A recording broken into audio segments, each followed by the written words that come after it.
tiny cottage, gone down by the sea. I'm looking for a barefoot girl like you, you see. We'd like to start a family. We'd like to start a family. He's as sweet as lemonade, drunken through a straw. I'm his little barefoot girl, and we are joined by law.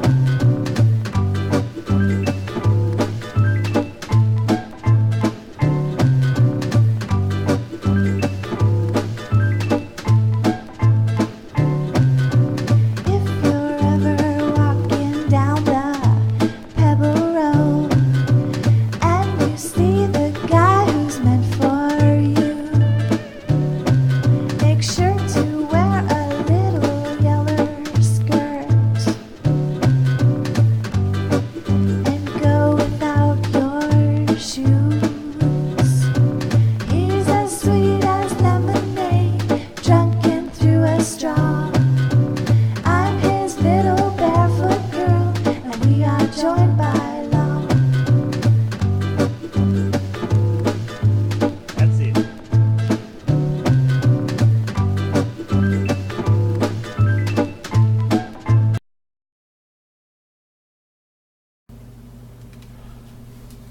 Bonsoir à tous, bonsoir Mumble, bonsoir Facebook. Il semble que ce soir va pas y avoir d'animateur, donc l'interactivité va être réduite à sa plus simple expression, parce que je ne peux pas faire l'exposé et lire les questions en même temps, sauf si quelqu'un arrive à le faire à ma place et à me transmettre ce qu'il faut. Donc on commencera d'ici quelques minutes, et puis si un animateur arrive, ben, il se raccrochera à tout ça. Donc je voudrais juste avoir un retour si Facebook m'entend et puis si Mumble m'entend. Alors si vous ne pouvez pas parler, mettez un petit message dans le chat.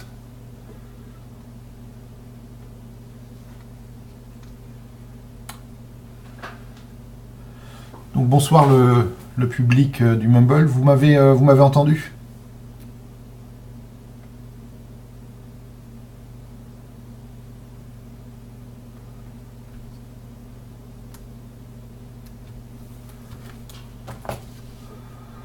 Alors, configurer. Paramètres.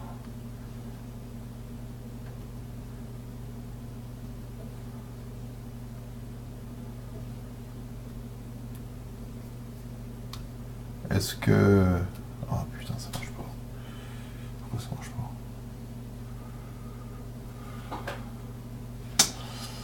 Alors, sur Mumble... Ah bah oui. Je suis muté.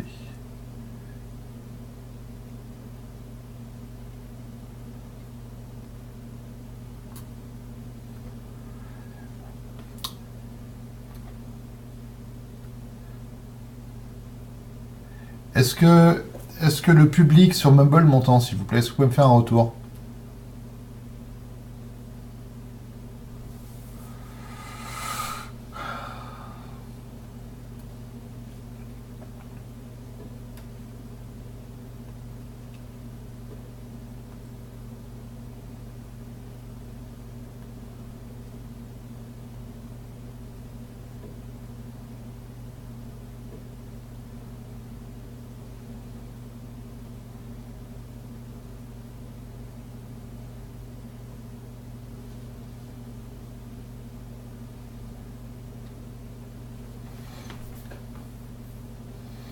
Isabelle, est-ce que tu m'entends?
Ça y est, je peux parler.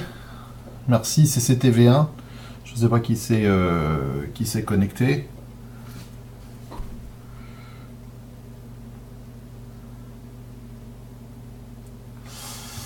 Bon, bonne nouvelle pour Facebook et puis Mumble. Apparemment, ça fonctionne. J'ai été démuté. J'ai été sauvé par quelqu'un, je ne sais pas qui c'est pour l'instant.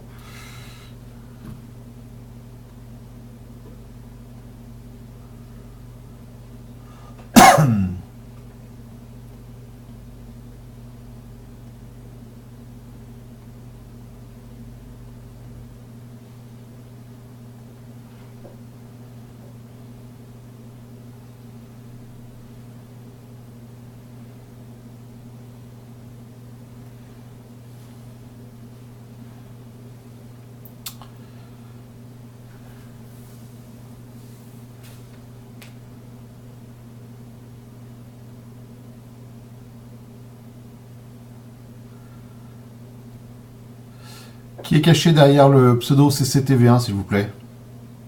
C'est Rudy ou c'est quelqu'un d'autre?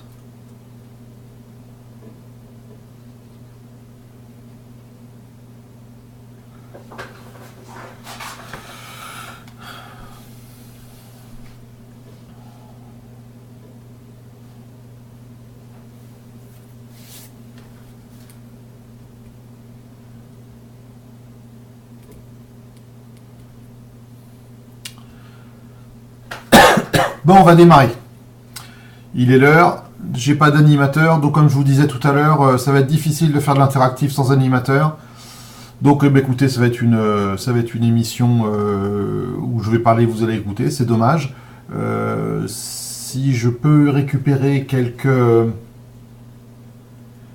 si je peux récupérer quelques commentaires dans les aussi bien sur Facebook que sur Mumble, je le ferai, mais je peux pas vous promettre, je suis pas très agile pour faire tout ça en même temps.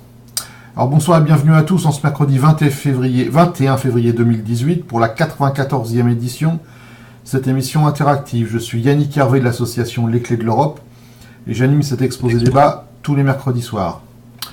Donc je rappelle que le flux audio est disponible sur Mumble qui permet normalement une interaction grâce au micro de chacun quand il y a un animateur. La vidéo qui encapsule les interventions Mumble est retransmise sur Facebook. N'hésitez pas d'ailleurs à la partager. Sur Facebook, vous pouvez poser des questions ou faire des remarques dans les commentaires qui sont repris par l'animateur s'il est présent. La vidéo est enregistrée et permet de fabriquer une archive. Alors comme souvent ces derniers temps, il n'y a pas beaucoup d'informations. L'Europe joue à 1, 2, 3 soleils du fait des différents blocages nationaux, essentiellement les incertitudes autour de la coalition allemande, qui ne sont toujours pas levées, et les élections en Italie qui s'annoncent être assez explosives. Ces élections qui sont dans un contexte économique de l'Italie extrêmement instable, notamment dans le contexte des taux d'intérêt qui est en train de remonter. Donc voilà, il se passe un certain nombre de choses. Les problèmes de Catalogne ne sont toujours pas réglés, d'ailleurs c'est un peu de silence autour de ça. Les problèmes du Brexit, donc voilà, donc en fait il y a beaucoup de problèmes à régler. Les gens se débattent et il n'y a pas d'activité ni d'action. Alors quel est le sommaire de ce 94e numéro? On va parler de Martin Selmayr, on dit Selmayr ou Selmar, le Frank Underwood de la Commission européenne. Je vous ferai une note de lecture sur le livre de Yanis Varoufakis, Discussion entre adultes. Dans les indices du bordel ambiant, on parlera de la BCE, de la Banque centrale lettonne et de la banque ABLV.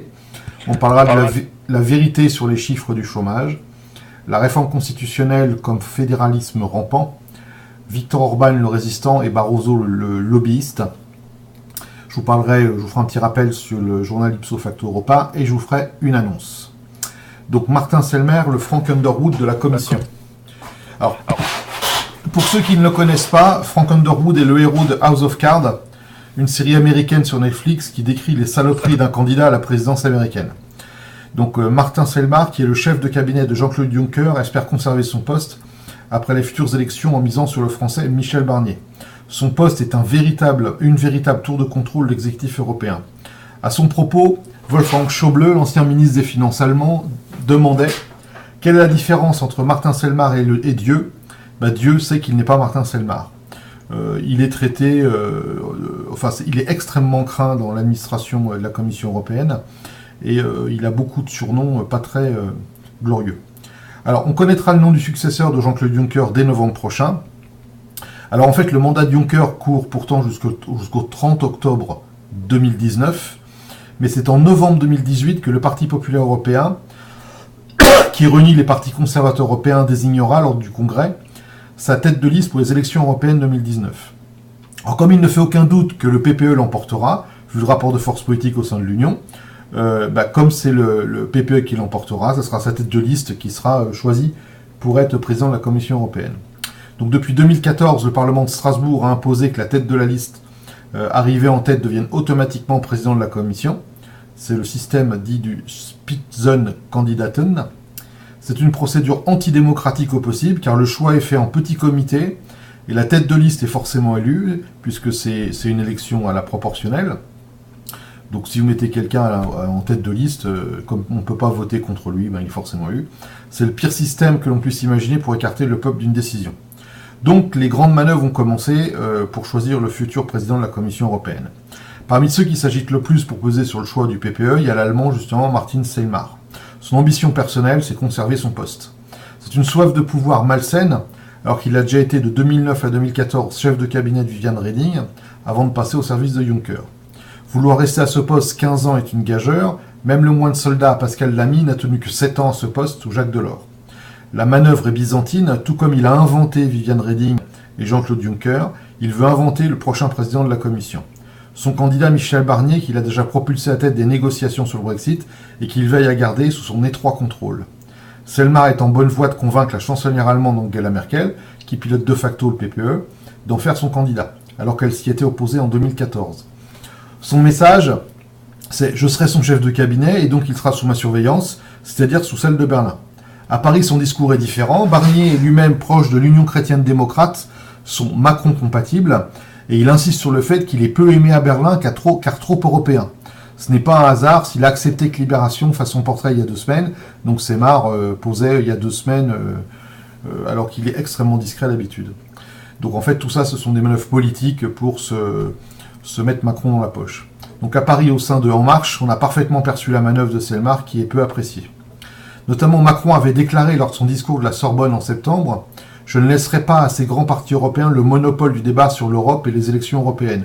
Déjà, on voit la volonté démocratique de Macron en disant c'est pas aux partis politiques de décider, et en fait, c'est lui qui veut décider. Donc il laisse entendre qu'il ne laisserait pas choisir le président par de la Commission européenne par le Parlement. C'est donc un bras de fer qui commence. Il voudrait un candidat plus centriste. À ce jeu, le nom de la commissaire à la concurrence, la Danoise Margrethe Vestager, revient souvent, même si une source parlementaire relève qu'il est compliqué de pousser une personnalité non membre de la zone euro. Et ce serait un camouflet pour le Parlement européen qu'on choisisse une personne qui ne soit pas tête de liste, alors que ça avait été imposé dans le dernier traité. Dans le dernier traité, c'était pas devait mais pouvait dans l'article pour choisir le candidat. Néanmoins, le Parlement avait réussi à faire imposer ça. Donc, dans l'hypothèse la plus probable, il reste si Barnier est élu, il reste à savoir si Barnier se laissera imposer Selmayr par Selmayr ou s'il réussira à imposer son actuel chef de cabinet, certes elle socialement, mais plus proche de lui, Sabine Veillant. Accepter Selmayr, ce serait au fond proclamer à la face de l'Europe qu'on est une marionnette. L'entourage de Macron veut croire qu'il sera capable de résister, on peut en douter. Donc si on regarde bien, en fait, House of Cards est bien moins intéressant que la vie politique des eurocrates. Et quand on regarde sous la nappe ou sous les couvertures ou sous l'oreiller, en fait, tout ça, c'est bien propre, c'est pas propre du tout. Ce sont des manœuvres politiques, tout ça très très loin de la démocratie, des besoins effectifs de la population, ce ne sont que des jeux d'influence et des jeux de pouvoir. Ok, alors, j'ai toujours pas, apparemment, d'animateur. Nous continuons. Yannick, Oui. Oui, je suis là. Il y a besoin. D'accord. Donc, ok. Bonne nouvelle. C'est Coralie, c'est ça? Oui. D'accord. Bonsoir. Donc effectivement, Coralie, tu m'interromps s'il y a des questions qui arrivent, s'il y a des remarques, et qu'on puisse faire un peu plus d'interactivité que ce que j'avais craint. Ok? Ok. Alors, on va faire une petite note de lecture sur le livre de discussion entre adultes. Donc, c'est un livre que j'ai pas terminé, mais il se trouve que j'en ai trouvé un résumé. Et il y a quelqu'un qui a fait une note de lecture. Donc, comme ça confirme tout à fait ce que je suis en train de lire, je vais vous en faire profiter avant d'avoir terminé le bouquin. Alors, vous savez que Conversation entre adultes, c'est un livre qui a été écrit par Yanis Varoufakis, qui nous fait comprendre de façon extrêmement subtile et profonde sa position. Alors, vu de l'extérieur, on aurait pu croire, ou on nous a fait croire, qu'il était un traître à la cause. Et en fait, quand on lit son livre, on s'aperçoit que c'est beaucoup plus subtil que ça, et qu'il a été obligé de manœuvrer au milieu de crocodiles, de requins, de vampires, de zombies, pour pas se faire bouffer et essayer de sauver ce qui était sauvable. Et son raisonnement tient la route et est extrêmement argumenté. Et à la lecture de ce livre, on s'aperçoit qu'en fait, il a fait ce qu'il a pu. Alors, le nom Discussion entre adultes du livre, le titre, vient d'une remarque qui avait été faite à la sortie d'une réunion de l'Eurogroupe, où quelqu'un avait dit qu'il aimerait bien qu'on ait une discussion entre adultes, l'air de dire les Grecs sont que des petits-enfants qui ne savent pas ce qu'ils disent et ce ne sont pas des gens très sérieux. Et donc il a repris cette partie de phrase pour en faire le titre de son livre. Alors ce que nous apprend le livre de Yanis Varoufakis, c'est ce qui n'a pas été repris par la presse, surtout dans ses analyses, parce que les gens ont parlé du livre, mais ont parlé du personnage et pas du contenu du livre. Alors c'est que premièrement, la Grèce est en situation de faillite dès 2009, ce qui a été confirmé par le directeur du service économique du FMI dans une note interne, fuitée dans la presse en 2017. Donc en fait, la Grèce est en situation de faillite bien plus tôt que ce qui avait été déclaré notamment par l'Eurogroupe et la BCE. Le premier plan de sauvetage avait pour unique but de sauver les banques françaises et allemandes et de transférer leurs pertes sur les citoyens européens et grecs, ce qu'a confirmé le président de l'Eurogroupe en 2017. C'est-à-dire que les banques françaises et allemandes étaient tellement engagées en Grèce qu'il y avait deux façons de faire. C'est où on donnait de l'argent public aux banques, mais des grosses sommes, et ça n'aurait pas été accepté, ou on faisait un plan de sauvetage de la Grèce, et l'argent partait en Grèce, et la Grèce renvoyait directement l'argent dans les banques, donc ça n'allait pas en Grèce, et on laissait croire que c'était le sauvetage de la Grèce, et cet argent était de l'argent public. Donc en fait, on a sauvé les banques françaises et allemandes par de l'argent public, en laissant croire que c'était le renflouement de la Grèce. Et ça a été avéré, ça a été confirmé, ça a été dit, ça a été écrit, c'est pas du tout ou une rumeur ou du conspirationnisme, tout ça c'est renseigné. La BCE a précipité la faillite grecque et enfoncé le pays dans la récession au lieu de l'aider pour ne pas avouer que l'objectif était de sauver les banques françaises et allemandes. Donc pour ne pas avouer que cette première manœuvre était purement une magouille pour fabriquer de l'argent public, donner de l'argent public aux banques, on ne pouvait pas reculer, et donc il a fallu faire un deuxième plan qui en entraînait un troisième, et ainsi de suite. Donc les 4 plans d'austérité successifs n'avaient aucune vocation à rembourser la dette ou sortir la Grèce de la récession, mais au contraire pour but de la pousser hors de la zone euro, afin de discipliner les autres pays membres, en particulier la France. En fait, cette opération a été utilisée pour mettre la panique dans les autres pays et leur dire vous avez intérêt à vous tenir à carreau parce que voilà ce qui va vous arriver. Et ceci a été avoué par les différents acteurs. Ni le FMI, ni la Commission européenne, ni les gouvernements français, allemands et européens en général ne considèrent que l'austérité est une bonne politique pour réduire la dette et relancer l'économie. Tous les dirigeants reconnaissent volontiers qu'il s'agit d'une politique économique désastreuse. Néanmoins, c'est celle qui a imposé à la Grèce et c'est celle qui a imposé à différents pays. Notamment, sans le dire, à la France, et ce qui a été posé au Portugal, à l'Espagne, qui veut être imposé à l'Italie. L'Italie refuse, et c'est certainement à cause de ça que les élections vont mal se passer pour l'Union européenne, parce qu'ils veulent imposer l'austérité. Alors que tout le monde sait que ça ne fonctionne pas. La recommandation et si vous lisez le livre de Yanis Varoufakis, il y a une démonstration extrêmement brillante qui montre que l'austérité, c'est une catastrophe. La recommandation de la Commission européenne et le travail de ses fonctionnaires débouchent sur des politiques absurdes et déconnectées de la réalité, ne reposant sur aucune analyse tangible des réalités économiques d'un pays, ce qui est confirmé par un audit interne rendu public. Et en fait, le seul principe qui gouverne les recommandations de la Commission européenne, c'est le libéralisme, le capitalisme et le fonctionnement des multinationales et le fait de faire de l'argent et du profit pour les banques et les multinationales. Ce n'est aucun cas de la mésoéconomie ou de la mésaéconomie, c'est-à-dire entre la micro et la macro. Ce n'est que de la macroéconomie, en aucun cas la microéconomie, c'est-à-dire en aucun cas les possibilités pour les familles, les travailleurs, les salariés de s'en sortir. Donc l'Europe, en conclusion de tout ça, 7e point qui a été relevé en résumé de ce livre, c'est que l'Europe n'est pas une démocratie. Toutes les décisions sont in fine prises par Berlin. L'Eurogroupe n'a aucune légitimité juridique. La Commission européenne, aucun pouvoir exécutif. Et la BCE largement contrôlée par les mieux conservateurs allemands.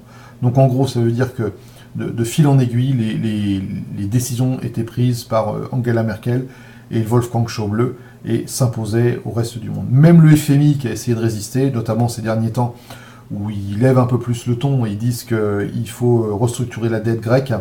Restructurer, ça veut dire en annuler une partie. Ils ne se font pas entendre et même le FMI n'arrive pas à imposer ses vues devant la BCE et l'Allemagne. Alors la conclusion de tous ces faits est accablante. Donc c'est que l'Union européenne telle qu'elle fonctionne aujourd'hui impose une politique de rigueur budgétaire et monétaire qu'elle sait être contre-productive, dans le seul but de contraindre les pays membres à abandonner leur modèle social, pour l'unique bénéfice du capital dont les intérêts sont essentiellement représentés par l'électorat conservateur allemand. Et cela se fait au mépris des principes élémentaires de la démocratie, dans tous les pays de l'Union européenne, et avec la complicité de tous les gouvernements.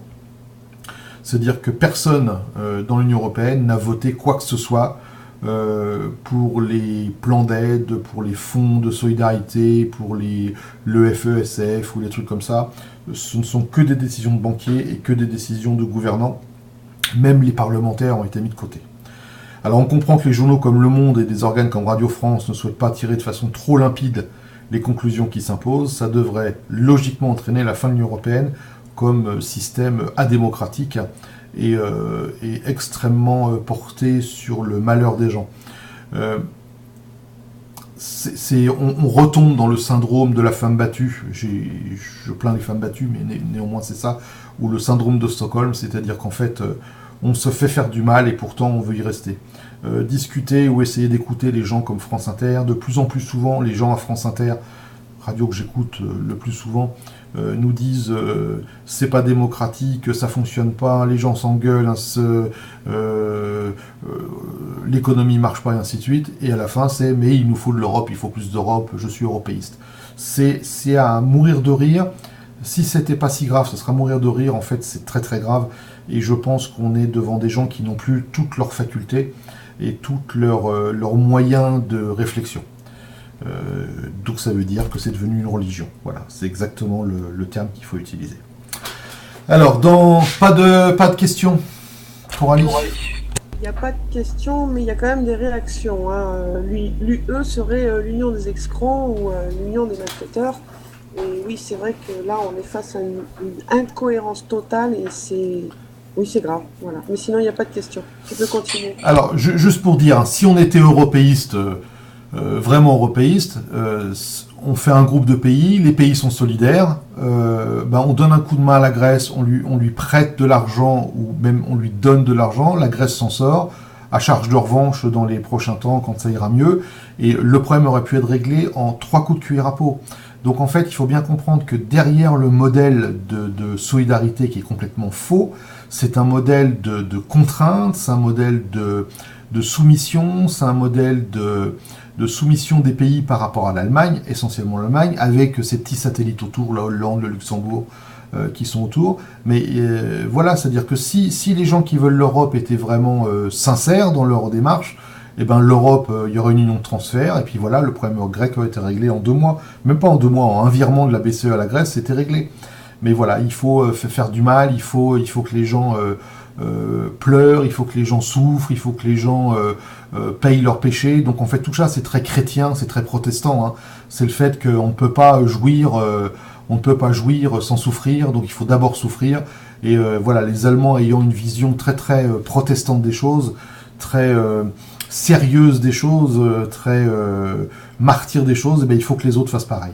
Donc voilà, donc ça ne pourra jamais fonctionner, et je pense que ce qu'on va dire après va nous le prouver encore une fois. Alors, dans les indices du bordel ambiant, nous allons attaquer par un petit article qui s'appelle BCE, Banque Centrale Lettonne et Banque ABLV. Alors écoutez bien, la Banque Centrale Européenne a annoncé lundi 19 avoir gelé les paiements de la banque lettonne ABLV, dont la situation financière s'est brusquement détériorée après avoir été accusée par les États-Unis de violation des sanctions contre la Corée du Nord.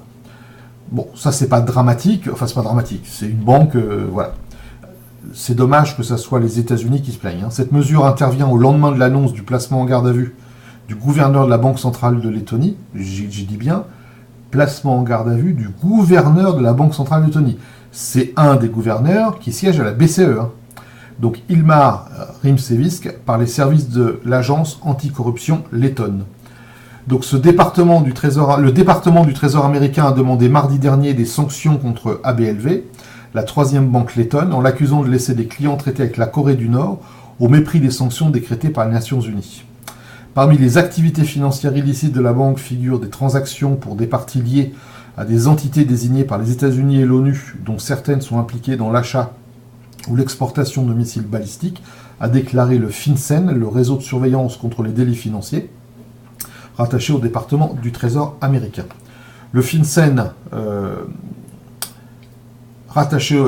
déclare « ABLV a institutionnalisé le blanchiment d'argent et en a fait un des piliers de son activité. Il ajoute que cette banque corrompt des responsables lettons pour qu'ils ferment les yeux. » Donc première partie, c'est ABLV qui ferait des transactions illégales ou qui ferait des transactions pour ses clients, des transactions illégales pour ses clients avec la Corée du Nord et puis certainement des vendeurs d'armes, des choses comme ça. Ça, c'est une chose. Mais deuxièmement, le FinCEN, là, donc le service américain, ajoute que cette banque corrompt des responsables lettons pour qu'ils ferment les yeux. Donc deuxième effet qui se coule, c'est qu'il y aurait des responsables lettons qui auraient été corrompus. Et les services du Premier ministre, en annonçant dimanche l'interpellation du gouverneur de la Banque de Lettonie, n'en ont pas précisé les motifs, assurant seulement que le système financier n'était pas menacé. Donc Ilmar Rimšević, qui est donc le gouverneur de la Banque centrale du pays, a été placé en garde à vue samedi soir après s'être rendu à une convocation des services anticorruption qui avait auparavant perquisitionné son domicile et ses bureaux.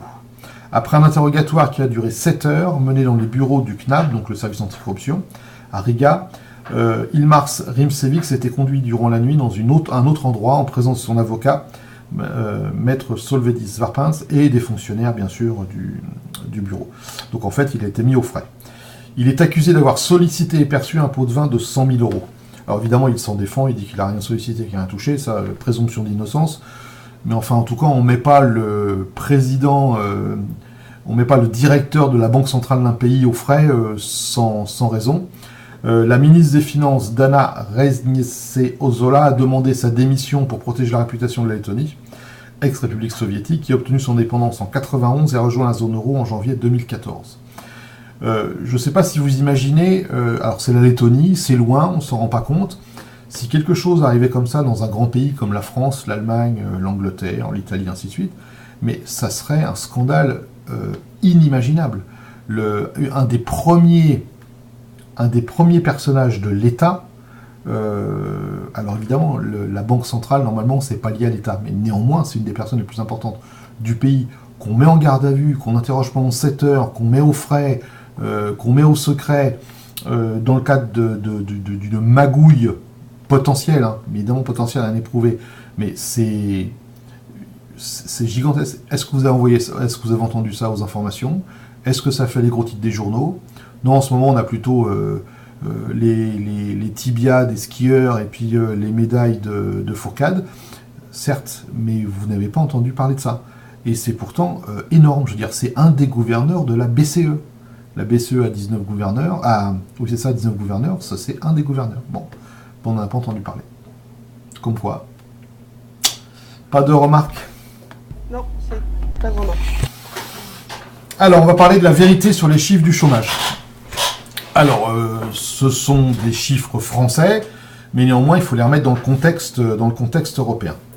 Alors, en ce moment, on entend souvent, depuis quelques semaines, en France, l'ampleur de la baisse du chômage surprend, la baisse est impressionnante. On nous dit, voilà, la croissance est là, le chômage baisse, enfin, on a l'impression que on n'a jamais été dans cet état-là, voilà. Alors, en fait, dans la réalité, celle que ne connaît pas la presse officielle, nous sommes toujours au-dessus de 9%, et la baisse, c'est la plus médiocre d'Europe. Alors, prenons comme source Eurostat. Alors, je vous ai préparé un document pour vous montrer que c'est officiel. Alors, pour ceux qui ont Facebook et ceux qui ont l'image, on a sous les yeux le document communiqué de presse qui s'appelle Euro-Indicateur, qui sort de l'organisme officiel Eurostat, qui est l'organisme officiel de statistique de l'Union européenne, de la Commission européenne, et c'est un document qui a pour cote 22-2018, daté du 31 janvier 2018. Et ça nous donne donc tous les tableaux, hop là, ça nous donne tous les tableaux de chômage, toutes les courbes, ainsi de suite. Donc voilà, c'est des chiffres officiels, hein, c'est pas une lubie, excusez-moi, ce sont des chiffres officiels, c'est pas une lubie d'un chroniqueur. Alors, en application de la définition internationale adoptée en 1982 par le Bureau international du travail, le BIT, un chômeur est une personne en âge de travailler, donc 15 ans ou plus, qui répond simultanément à 3 conditions. Être sans emploi, c'est-à-dire ne pas avoir travaillé au moins 1 heure durant une semaine de référence. Être sans emploi, c'est ne pas avoir travaillé 1 heure pendant une semaine. Être disponible pour prendre un emploi dans les 15 jours. Si le gars a décidé, je pars en vacances 6 mois, ou je décide de ne pas travailler 6 mois, il n'est pas compté chômeur. Donc ça enlève déjà beaucoup de monde. Quelqu'un qui est sorti du monde du travail, qui dit qu'il ne cherche pas un travail, n'est pas compté comme chômeur dans cette définition-là. Avoir cherché activement un emploi dans le mois précédent, ou avoir trouvé un qui commence dans moins de 3 mois. Donc ça veut dire que cette définition du chômage est très restrictive, et c'est beaucoup moins que simplement de compter les gens qui ne travaillent pas. C'est-à-dire être sans emploi, ce n'est pas être chômeur. Être chômeur, c'est cette définition-là au sens international. En décembre 2016, la zone euro était à 9,7%. Et aujourd'hui, le chômage est tombé à 8,7%. La zone euro. L'UE 28 est passé de 8,2 à 7,3. Alors, ces deux chiffres, comme la zone euro est de 9,7 à 8,7 et que l'UE 28 est de 8,2 à 7,3, ça nous indique que les pays hors zone euro sont beaucoup plus performants en passant de 5,3 à 4,6. Les pays de la zone non euro, c'est-à-dire les pays de l'Union européenne qui ne sont pas en zone euro, ont un chômage de 4,6% en moyenne. L'Allemagne est passée de 3,6 à 3,3% en un an. La France de 9,9 à 9,2. Et peu nombreux sont les pays qui font moins bien. L'Espagne fait moins bien, mais le chômage recule de 2 points. C'est-à-dire que la valeur du chômage est plus élevée, mais la baisse est beaucoup plus forte puisque le chômage baisse de 2 points à la même période, alors qu'en France, ça baisse de 0,7 points. Et l'Italie, pareil, mais le chômage a reculé d'1 point à la même période. Donc tous les pays font mieux que la France, ou en valeur, ou en dérivé, c'est-à-dire ou en valeur, ou en différence sur un an. Pour le reste, malheureusement, rien de spectaculaire. En décembre 2017, le taux de chômage aux États-Unis s'établit à 4,1%. Stable par rapport à novembre 2017 et en baisse par rapport au taux de 4,7% de décembre 2016. C'est-à-dire passé de 4,7 à 4,1% en un an. Et en France, 9,2%, je vous rappelle. Donc l'INSEE, cité dans les médias, pour parler d'une baisse miraculeuse du chômage, travaillait avec des méthodes différentes. À la fin du troisième trimestre, elle arrivait à 9,6% de chômeurs, contre 9,5% pour Eurostat, donc c'est des chiffres qui sont à peu près correspondants, à peu près équivalents. La presse annonce un miracle en s'appuyant sur des chiffres provisoires non corrigés des variations saisonnières à 8,9%. Alors il faut savoir que ces chiffres-là sont annoncés bruts d'abord et après, dans les mois qui suivent, sont corrigés. Il y a un an, les mêmes chiffres provisoires indiquaient 9,7% de chômage et les chiffres définitifs furent de 10%. Donc en fait, sont remontés de 0,3% pour tenir compte de ce qu'on ne savait pas au moment où on avait le chiffre. Donc il y a fort à parier que le chiffre définitif pour décembre 2017, qui a été annoncé à 8,9% par l'INSEE et qui a fait donc tous les gros titres de tous les journaux, se situe autour de 9,2 ou 9,3%. Et donc en cohérence avec la définition d'Eurostat. Donc tout ça, c'est de la blague. Donc la baisse existera, et si la baisse existe, c'est bien, mais elle sera inférieure à la moyenne européenne, mais les effets d'annonce auront été obtenus. Alors en fait, il faudrait mieux avoir un peu de modestie, et il faudra avoir un peu de modestie pour faire un suivi effectif de l'activité économique de la France. Ça sert à rien de dire partout on est les plus forts, on est les plus beaux, c'est pas la réalité, puisque la chute va être très douloureuse. Alors la chute va être douloureuse pour tout le monde. Pour les gens qui pensent que le travail reprend à toute allure, ce qui n'est pas tout à fait vrai, c'est dommage pour eux, mais elle va être dure pour les politiques qui surfent là-dessus, parce que quand les vrais chiffres vont sortir, Macron aura le bec dans l'eau, et c'est une bonne chose. C'est dommage pour les gens qui cherchent du boulot, mais ça sera bien fait pour les gens qui s'en occupent. Je pense qu'il faudrait qu'on mette en place une méthode de sanction des journalistes qui disent n'importe quoi, et ils auraient le droit à un permis à point de journaliste, et puis on lui ferait sauter des points en fonction des conneries qu'ils racontent, et quand ils arrivent à 0 points, ils n'ont plus le droit des journalistes du reste de leur vie. Je pense que ça permettrait de filtrer pas mal ce qui se passe actuellement dans les médias. Des retours, Coralie ? Oui, que dans dans les commentaires de Mumble, on peut dire, on fait dire aux statistiques ce qu'on veut et c'est très mal. Alors, deux choses. On fait dire aux statistiques qu'on veut, sauf que quand on a une méthode internationale, ça permet de comparer les choses. Et la valeur en tant que telle n'est pas très importante. Enfin, on peut avoir des erreurs. Par contre, les comparaisons, quand on a la même méthode, les comparaisons et les variations, elles, c'est des choses qui sont assez fines. Et donc, voilà. Alors, c'est plutôt de la malhonnêteté. C'est-à-dire, c'est pas aux chiffres qu'on fait dire n'importe quoi. C'est on dit n'importe quoi avec les chiffres, ce qui n'est pas tout à fait la même chose. C'est-à-dire que là, les gens qui interprètent les chiffres de l'INSEE disent n'importe quoi pour faire plaisir à je sais pas qui, je sais pas par quel mécanisme, mais en tout cas, ce ne sont des gens qui ne sont d'aucune confiance. Voilà, on peut rien leur confier. Oui, effectivement. Et quand on pense aussi aux élections, par exemple, présidentielles, les sondages qui étaient faits par téléphone, par exemple, l'UPR n'était même pas mentionné. Ça, c'était au tout début. Alors, je suis d'accord. Moi, j'ai suivi ça d'extrêmement près. J'ai suivi tous les sondages pendant toute la campagne.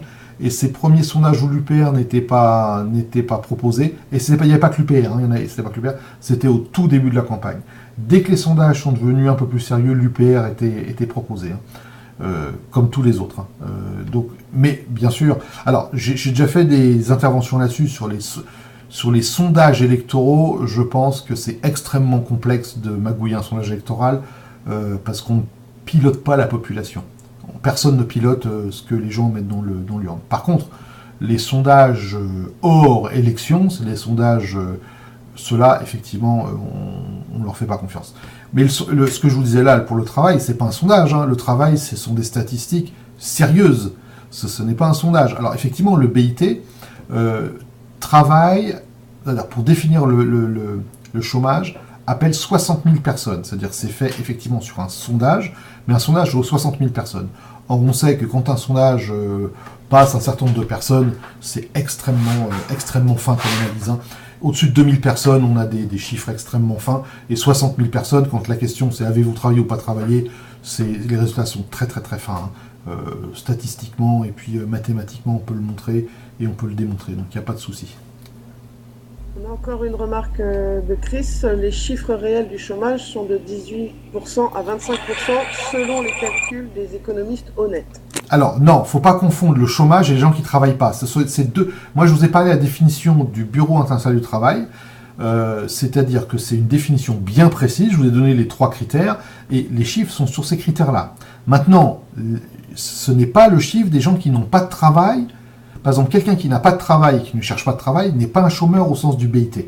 Mais effectivement, quand on fait les calculs, notamment sur la population active, c'est ça qu'il faut dire, c'est sur la population active, et la population active, faites attention quand je vais dire que la population n'est pas active, c'est pas qu'elle ne travaille pas, c'est qu'elle n'est pas sur le marché du travail. C'est-à-dire que les fonctionnaires ne sont pas comptés là-dedans. Quelqu'un qui est fonctionnaire ne sera jamais sur le marché du travail. Donc ça sert à rien de le compter dans le corpus total. On enlève les fonctionnaires, on enlève les militaires, on enlève les retraités, on enlève les handicapés, on enlève les gens qui ne peuvent pas travailler et on fait le calcul des gens qui n'ont pas de travail, ce qui n'est pas un chômeur au sens du BIT. C'est quelqu'un qui n'a pas de travail, c'est quelqu'un qui est hors activité. Et dans ces cas-là, on monte certainement autour de 18 à 20%. Mais les gens reconnaissent, mais disent, mais c'est pas la définition. D'accord ? Alors ça fait bien sûr, les hommes politiques n'utilisent que la définition qui les intéresse. Quelqu'un qui dit que tout va bien va utiliser la définition qui donne le chiffre le plus bas. Quelqu'un qui dit que tout va mal va utiliser la définition qui donne le chiffre le plus haut. Mais il faut toujours parler, quand on fait des comparaisons, avec le même chiffre. Le chiffre qui est inattaquable quant à sa méthode et surtout au mode de calcul dans tous les pays du monde, quasiment tous les pays du monde, c'est le chiffre du BIT. Comme ça, on peut comparer les choses, on peut faire les variations. On sait que le chiffre des gens qui n'ont pas de travail n'est pas celui-là, mais on ne dit pas c'est les gens qui n'ont pas de travail, on dit que c'est les gens qui sont au chômage d'après telle définition. Oui, donc la source dite tout à l'heure, ça venait de Philippe Murer et de Charles Sana, qui précise que si on exclut les fonctionnaires, le taux de chômage réel est de 30%, selon Charles Sana. Oui, le calcul. Oui, alors c'est toujours pareil, ça dépend ce qu'on met dans les chiffres au numérateur et au dénominateur. J'ai fait ce calcul plusieurs fois, j'ai repris les chiffres, voilà. c'est beaucoup trop, et c'est beaucoup trop pour qu'une économie fonctionne. C'est sûr ça. Maintenant, ne nous battons pas pour 25 ou 30, c'est beaucoup plus que le chiffre de chômeurs, les gens qui n'ont pas de boulot, c'est sûr. Et on ne peut pas faire fonctionner l'économie comme ça, et la fonction économique, notamment de l'impôt, des aides sociales, ne peut pas fonctionner quand il y a un tel déséquilibre. Ça, c'est sûr et certain. Et si rien n'est fait pour rétablir ce déséquilibre, eh ben, on va aller de Caribe en Scylla et la France va partir en cacahuète. Alors, juste pour l'anecdote, j'ai entendu ce matin ou hier matin aux informations un grand économiste qui disait, un démographe, excusez-moi, qui disait la totalité de la croissance de la population en Europe est due à l'immigration. Et il disait ce qu'il y avait je reprends les mots de sa bouche, disait la seule méthode pour avoir de la croissance en Europe, c'est de continuer à faire de l'immigration. Donc voilà la population, voilà ce qu'on nous dit. Il n'y a pas de boulot pour les Français, il n'y a pas de boulot au sens, justement, il y a 30%, entre 20 et 30% de personnes qui n'ont pas de travail, et pourtant, il faut continuer à faire venir des gens de l'extérieur pour avoir de la croissance. C'est criminel, c'est tout simplement criminel. On a une remarque de Facebook de Lila Bleu que Macron sera lâché par les journalistes. Est-ce que c'est vrai ? C'est possible, Macron est en train de faire quand même beaucoup... Alors, je n'aime pas Macron et je n'aime pas ce qu'il propose. On est d'accord. Mais en analyse, il faut bien voir que Macron est quand même quelqu'un qui secoue le cocotier, qui fait des propositions. Moi, je les trouve mauvaises, mais en tout cas, il n'est pas dans l'immobilisme. Or, quand on secoue le cocotier, on blesse, on secoue un certain nombre de personnes qui vont forcément se retourner contre la cause, et la cause, c'est Macron. Je pense que les cheminots, il va plus y avoir beaucoup de cheminots qui vont voter pour Macron, plus beaucoup de retraités, et ainsi de suite. Et à la fin, les journalistes, ils vont dans le sens du vent. Et si les journalistes voient qu'il n'y a plus personne qui soutient Macron, eh ben, ils iront dans le sens du vent. Donc il y a de grandes chances que Macron soit petit à petit mis dans le viseur des journalistes, oui, effectivement. Bon, tu peux continuer. Alors, on va parler de la réforme constitutionnelle et du fédéralisme rampant. Alors, la réforme constitutionnelle voulue par Macron pourrait permettre d'imposer davantage la dimension européenne au travail parlementaire français. Le projet de réforme constitutionnelle prévoit entre autres la baisse d'un tiers du nombre de parlementaires, la limitation du cumul des mandats dans le temps, ou encore l'introduction d'une dose de proportionnelle législative. Du côté des enjeux européens, la première version du projet de réforme n'aborde pour l'instant que peu les pistes d'amélioration possibles proposées par la Fondation Jean Jaurès. C'est en effet cette organisation, dans son rapport intitulé « 30 propositions pour moderniser le Parlement », qui expose ses idées pour réformer la Constitution et avance les 2 propositions suivantes pour une meilleure prise en compte du sujet européen dans le travail des parlementaires français. Donc ces 2 propositions sont intégration des eurodéputés au Congrès. Donc, je vous rappelle que le Congrès, c'est le rassemblement des parlementaires de l'Assemblée nationale et du Sénat, et c'est cette assemblée qu'on appelle le Congrès, ils se réunissent à Versailles, qui vote les réformes constitutionnelles. Donc quand il y a une réforme constitutionnelle, il faut obtenir 3/5 de cet ensemble de personnes, et donc la Fondation Jean Jaurès propose que les eurodéputés soient associés au Congrès. Donc les 70, 72 ou 79 bientôt eurodéputés, ce serait le 3e paquet de ce congrès. Et deuxièmement, il y aurait un renforcement de la dimension européenne dans le travail en commission parlementaire. Alors, la sénatrice alsacienne Fabienne Keller, en commentant ce dossier, avoue ce qui est caché au grand public en disant « Le manque d'intégration de la dimension européenne dans le travail législatif du Parlement français est dommageable, puisque les législations européennes constituent une partie importante du droit français. Dans le domaine de l'environnement, on peut considérer que 80% du corpus législatif est décidé au niveau européen, et si on n'intervient pas à ce moment-là, c'est trop tard. » Donc, par ailleurs, le rapport préconise de renforcer les commissions des affaires européennes de chaque chambre en les rendant permanentes. Donc vous savez que les parlements, donc aussi bien le Sénat que l'Assemblée nationale, ont des commissions, et il y a des commissions qui sont permanentes et d'autres qui ne sont pas permanentes. Et la commission des affaires européennes n'est pas permanente, ils voudraient les rendre permanentes. Donc ça veut dire que permanente, il y a un budget, il y a un chef, il y a des gens qui s'y ont inscrits, c'est des travaux, et ainsi de suite.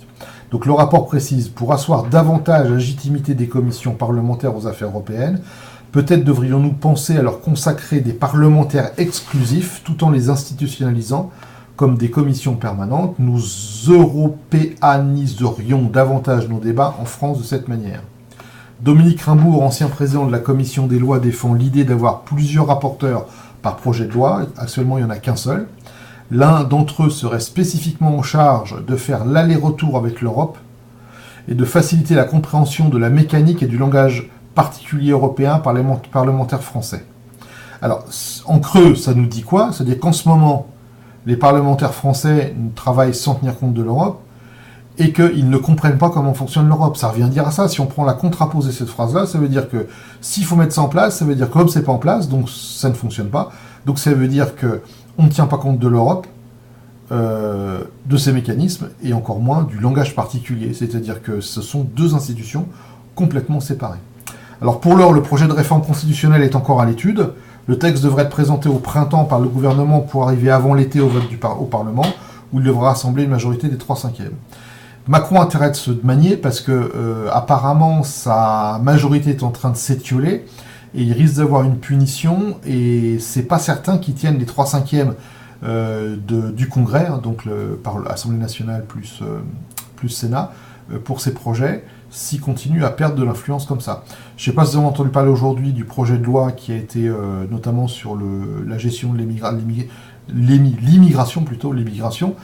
Même les gens de son parti sont contre, et donc apparemment il y a une opposition assez forte. Alors je pense que comme d'habitude les députés ont voté comme des godillots, mais si les députés votaient comme dans le sens des phrases qu'ils prononcent devant les journalistes, Macron n'aurait pas la majorité. Donc les choses peuvent basculer assez vite. Donc l'histoire de la réforme constitutionnelle, c'est pas gagné, hein. Alors ce qu'on peut voir, c'est que les gens font des propositions qui vont modifier la Constitution, et toutes ces modifications risquent de fragiliser encore la souveraineté déjà bien fragile de notre Parlement. C'est-à-dire que si les parlements viennent se faire fliquer par les députés européens, on risque d'avoir de moins en moins de marge de manœuvre. Donc ça risque d'être quand même assez difficile de reprendre la souveraineté par la suite. Pas de réaction? Non, pas de réaction. On va parler de Viktor Orban, hein. Donc Viktor Orban, président de Hongrie, a déclaré dimanche: la situation est que le danger auquel nous devons faire face vient de l'Ouest, des politiques de Bruxelles, Berlin et Paris. Ils veulent que nous adoptions leurs politiques qui ont fait de leur pays des pays d'immigration et qui ont amené par là le déclin de la chrétienté et la diffusion de l'islam. Il rajoute: la chrétienté est le dernier espoir de l'Europe. Lors de son discours annuel sur l'état de la nation, prononcé devant ses militants, Orban a souhaité la constitution d'une large alliance de pays contre l'immigration et critiqué l'Europe occidentale, devenue une zone immigrée, un monde à la population mixte qui prend une direction différente de la nôtre. Avant de s'en prendre au milliardaire George Soros, en disant: bien sûr, nous combattrons et nous utiliserons tous les recours juridiques possibles. Le premier est notre loi anti-Soros. Il a rajouté: Soros nous a non seulement contrariés, mais aussi l'Angleterre, le président Trump et Israël. Il veut que de tous côtés la migration soit acceptée. Ça ne marchera pas.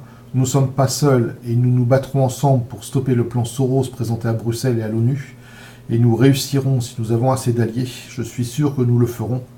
Nous ne pensons pas que la lutte est désespérée. Au contraire, nous allons gagner. Ce n'est donc pas trop tard. Juste pour vous signer l'ambiance au sein de l'Union européenne qui est vraiment intéressante et qui commence... donc on ne se comprend pas comment ces gens-là dorment dans le même lit, c'est pas possible. Entre quelqu'un comme Orban, quelqu'un comme l'Allemagne, les Grecs, ainsi de suite, comment est-ce qu'ils arrivent encore à se réunir autour d'une table et à discuter, ces gens-là?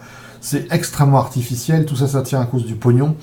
Et si les choses se passaient naturellement, ça exploserait très très vite. C'est pas possible que ça tienne quand on a des positions aussi tranchées, aussi différentes les uns des autres.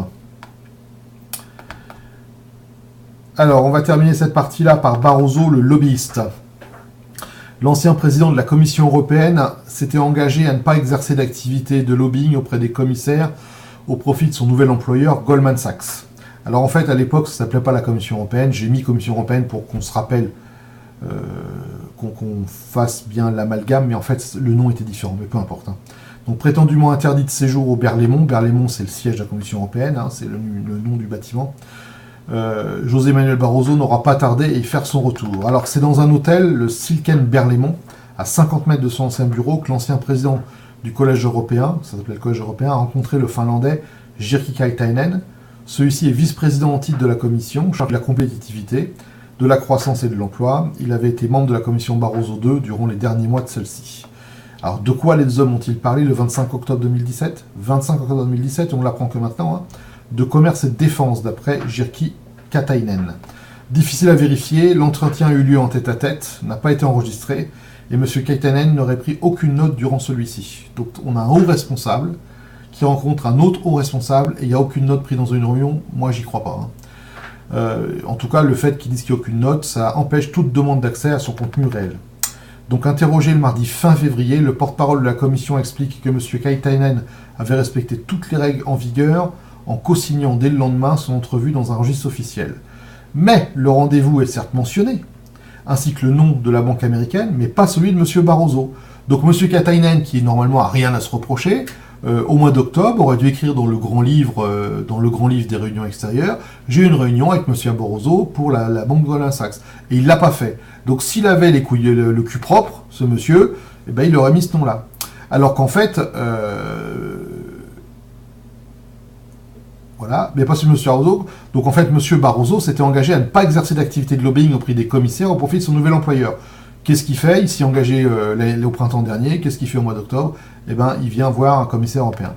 Alors, c'est dans une lettre adressée le 31 janvier 2018 par rapport au mois d'octobre 2017, hein, à l'ONG Corporate Europe Observatory, qui l'interrogeait, que le commissaire a mentionné son nom.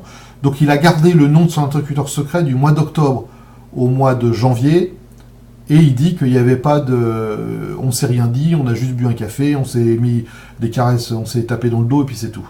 Donc en fait, c'est beaucoup de secrets et d'opacité pour nous faire croire que ce lobbying est anodin, alors qu'en fait, c'est tout à fait caché. C'est encore, encore des choses qui sont complètement inacceptables et scandaleuses dans cette mafia. Pas de remarques? Si, une remarque de Juste Bien Libre. Quand Soros ou d'autres se partagent notre avenir, si t'as pas un sou, tu baisses ta culotte en quelque sorte. Bah, c'est un peu ça, hein. C'est un peu ça, c'est le règne par l'argent, le règne par la subvention aux associations, c'est l'ingérence de Soros soutenue par Bruxelles en Hongrie, hein. Vous savez qu'il il subventionne les associations pro-migrants, et surtout, et aussi, il subventionne une université libre, entre guillemets, donc privée, en Hongrie, pour prendre le contre-pied de l'université d'État. Et donc là, voilà, c'est l'argent qui vient imposer ses vues dans d'autres pays. Alors Soros est d'origine de ce pays-là, mais d'origine il y a très très longtemps. Voilà, et un pays veut garder sa souveraineté, et c'est ce pays-là qui se fait taper sur les doigts. Alors c'est Soros qui devrait être renvoyé dans ses foyers. Alors, je vous rappelle que le jour... Une question. Oui, oui. De Steph Royer. Pensez-vous que les peuples ont compris... Attends. Pensez-vous que les peuples ont compris plus que les journalistes et ceux qui l'entourent de lui, et que ça va se réveiller? Non. La fraction de la population qui comprend les choses est extrêmement faible. Il y a une fraction un peu plus grande qui soupçonne que les choses se passent mal, mais comprend pas trop ce qui se passe. Et la plus grande partie de la population ne comprend rien à rien, ne s'y intéresse pas. Je rencontre souvent des gens qui pensent que c'est le Parlement européen qui fait les lois et qui décide de tout alors qu'il décide de rien, ne se rendent pas compte que c'est la Commission et les lobbies qui font la loi. Les gens ne sont pas du tout éduqués, et surtout c'est qu'on ne leur donne pas accès à l'éducation. Déjà ça ne les intéresse pas, et si jamais ça les intéressait, l'information qu'ils trouvent est extrêmement tronquée, voire fausse, et si les gens, comme la majorité des gens, se renseignent auprès de leurs journaux, de leur radio, de leur télévision, on leur raconte des mensonges, donc les gens ne sont pas du tout conscients de tout ça. Il y a quelques activistes qui soient associatifs, libertaires, quelques adhérents de partis politiques qui se rendent compte des choses, hein, les gens de l'UPR par exemple, les gens de Solidarité et Progrès, quelques associations, donc ça fait très peu de monde, hein, ça fait aller, s'il y a 100 000 personnes en France qui sont bien au courant des choses, bah, ça fait très très peu, hein, alors je dis 100 000, peut-être 300 000, hein, c'est pas, peu importe, mais en tout cas c'est une fraction extrêmement faible de la population, et donc non, les choses ne changeront pas tout de suite, tant que tant que les canaux d'information ne permettront pas de faire comprendre aux gens ce qui se passe vraiment. Et les gens ne le soupçonnent même pas, c'est-à-dire c'est pas qu'ils ne savent pas, c'est qu'ils ne le soupçonnent même pas. Malheureusement, hein, j'en suis fort mari, mais c'est comme ça. Certaines personnes essayent de faire le job, hein, faut pas se leurrer, j'en fais partie, mais vous, François Asselineau, Philippot, même s'ils s'aiment pas, sont des gens qui essayent de prévenir, de dire les choses, mais ils sont tellement... alors pour le premier, il est complètement ostracisé, pour le deuxième, son discours est complètement déformé par la presse, et en plus, comme il est en bisbille avec le Front National fait tout pour qu'il puisse pas émerger, au moins ses idées, et donc même si les idées ont accès dans les médias ne les relaient pas et ne font pas leur job de journaliste, de journalisme et d'investigation pour comprendre les choses. Par exemple, ce que je vous dis dans ces émissions du mercredi soir, la plupart du temps, ça n'est jamais été dit sur les antennes ou dans les pages nationales. Bon, il y a une remarque, et je suis aussi d'accord avec cette remarque, il y a quand même 10% qui ont compris, hein, dans la population française, au moins. Bah, si 10% avaient compris, 10% auraient voté pour Asselineau. Hein. Pas forcément, non, il y a aussi un acte citoyen de s'abstenir. Hein. Alors, les statistiques montrent que l'abstention a la même composition que les gens qui votent. À partir d'un certain volume, que vous preniez les abstentionnistes ou les gens qui votent, en fait, c'est la même répartition. Donc il y a des abstentionnistes de gauche, de droite, des gens qui s'abstiennent simplement parce qu'ils ont autre chose à foutre, qui vont à la pêche, ainsi de suite. Et dans les gens qui vont à la pêche, il y a autant de gens de gauche, enfin, il y a autant, c'est pas qu'il y a autant de gens de gauche que de droite, il y a la même proportion que dans ceux qui votent. C'est une loi mathématique qui montre que quand on coupe un ensemble en deux, eh ben, si on coupe au hasard, ce qui n'est pas forcément un vrai hasard, ben, on a la même proportion. Donc ça change pas grand-chose. C'est pas ceux qui s'abstiennent qui disent on a compris et les autres qui n'ont pas compris. C'est beaucoup plus subtil que ça. Oui, c'est plus subtil que ça, dans le sens où, effectivement, quand tu ne votes pas, enfin, quand tu n'élis pas, bon, je peux dire que moi, je suis une abstentionniste, quand tu n'élis pas, tu ne cautionnes plus ce système. Mais le problème, c'est que le système s'en fout. Je veux dire, je suis d'accord, on ne cautionne plus un système, mais le système s'en fout. En France, il n'y a pas de quorum pour les élections de ce type-là. Il y a des quorums pour les référendums locaux, il n'y a pas de quorum pour les élections. Si une seule personne se déplace pour voter pour un président de la République ou un député, la personne est élue. Une personne.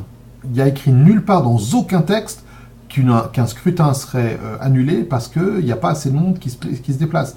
Donc ce qui veut dire que l'abstention n'a strictement aucun effet. Aucun effet juridique. Alors bien sûr, il y a des effets psychologiques et ainsi de suite, mais ils sont oubliés au bout de 2 jours. Hein.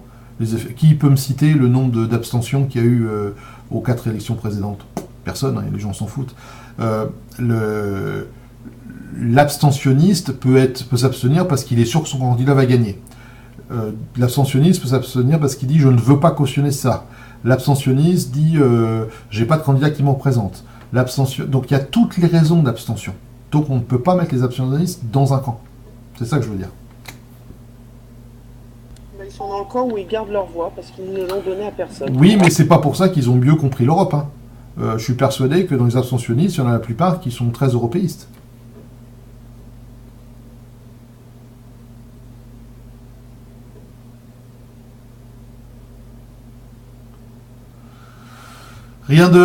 Pas d'autres remarques ou de questions? Non. Alors, je vais juste vous montrer, alors pour ceux qui ont Facebook, je suis désolé pour les autres, je vais vous décrire la photo. Est-ce que je peux vous l'envoyer? Je vais essayer de vous l'envoyer. Attendez 2 secondes, je vais essayer de vous l'envoyer sur Mumble. Je vais faire une manip.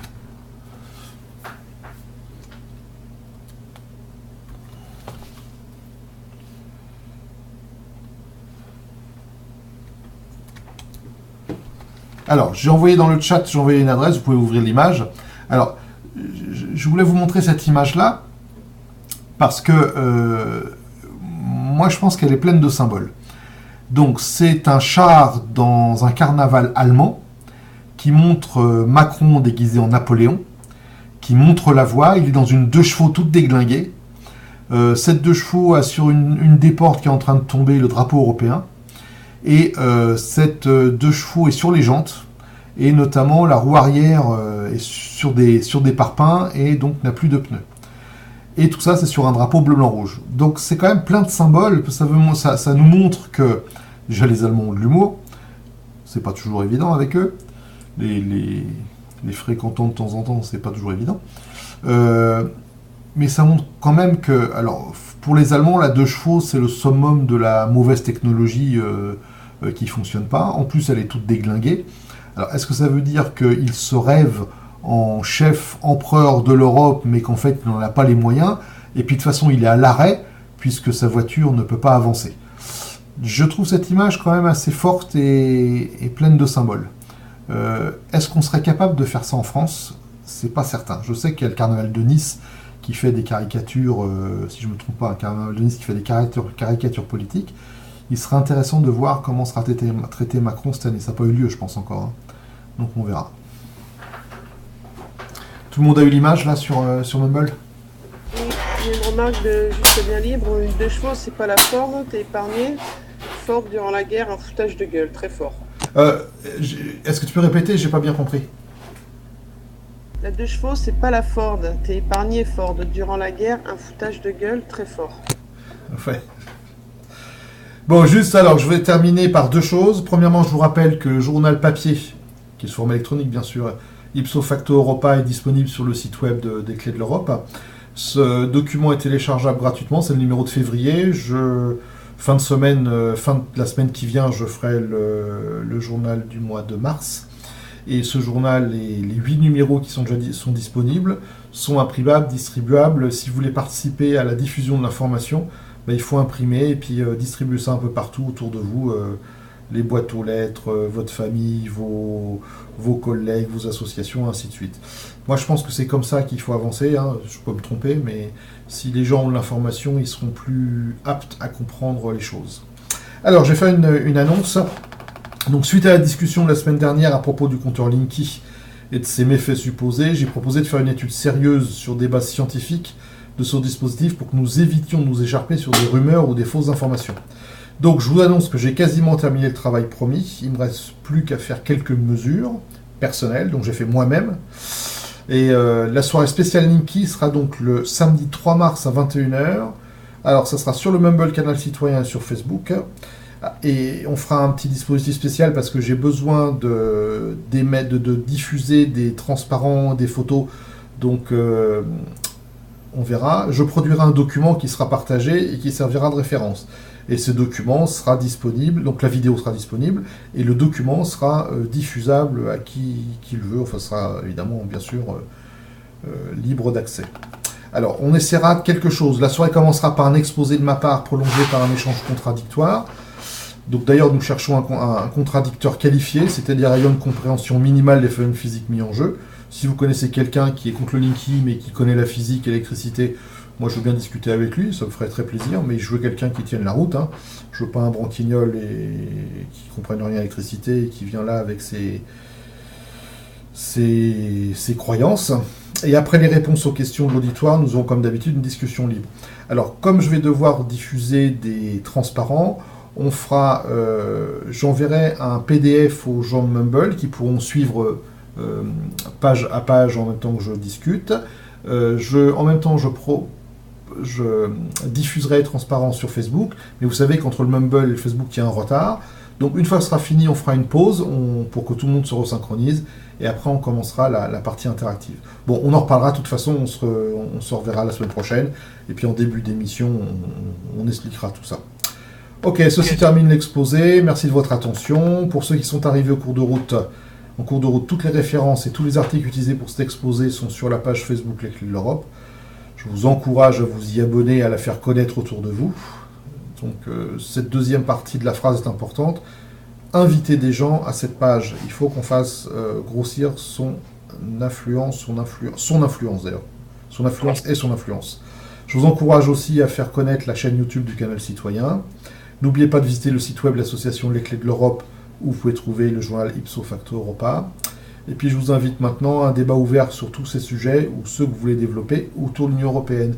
Pour le Linky, on fera ça samedi de la semaine prochaine.